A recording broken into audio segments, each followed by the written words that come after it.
Hi, so this is another game to help with times tables practice, and this one is based on the squares game.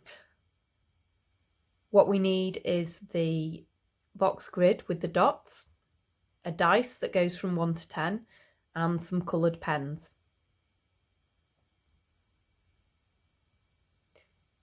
First, you need to decide which times tables you would like to practice. You can either practice one times table or a range of times tables. For this game, we are going to practice the 6 times table. And what we need to do is we need to fill between the dots in each square with numbers from the times table that you are looking at. So for us, we're going to do the 6 times table. So we will fill numbers from the 6 times table in the grid.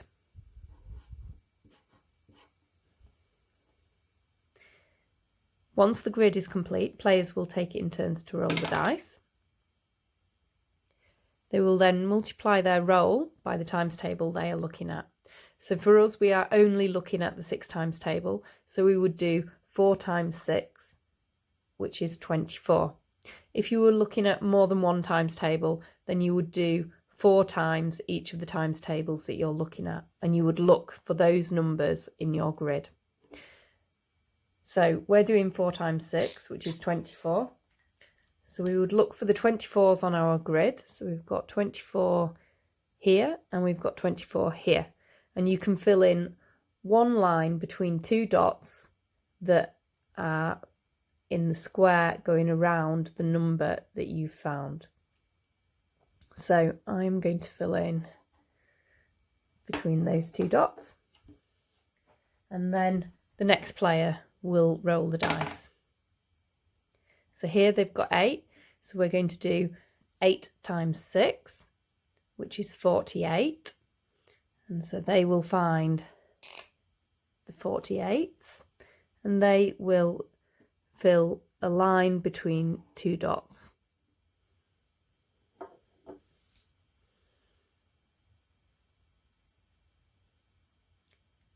Play continues with the players taking it in turns to roll the dice and fill in a line between two dots that are next to the number that they have found. Here on this turn, when they get 6, and we're looking for 6 times 6, which is 36, this player can complete a box. If a box is completed, then they need to mark the box with their colour.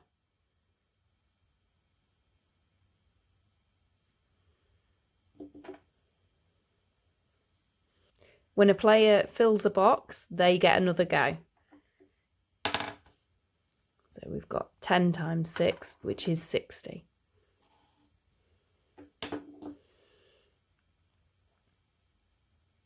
Play continues with the players taking it in turns to fill lines between two dots around the number that they have found. If towards the end a player rolls the dice, and here we have 2, so we have 2 times 6 is 12. We haven't got any 12s to be able to make a mark between two dots around a 12, then play passes over to the next player. The game ends when there are no more squares that can be completed, and you add up your marks that you've made. So here the player making the red crosses has made 1, 2, 3, 4, 5, 6, 7, 8, 9, 10, 11, 12, 13, 14, 15, and the player with the purple circles has made 1, 2, 3, 4, 5, 6, 7, 8, 9. So for this game, the player making the red crosses has won. We hope you enjoy our game, and thank you. Goodbye.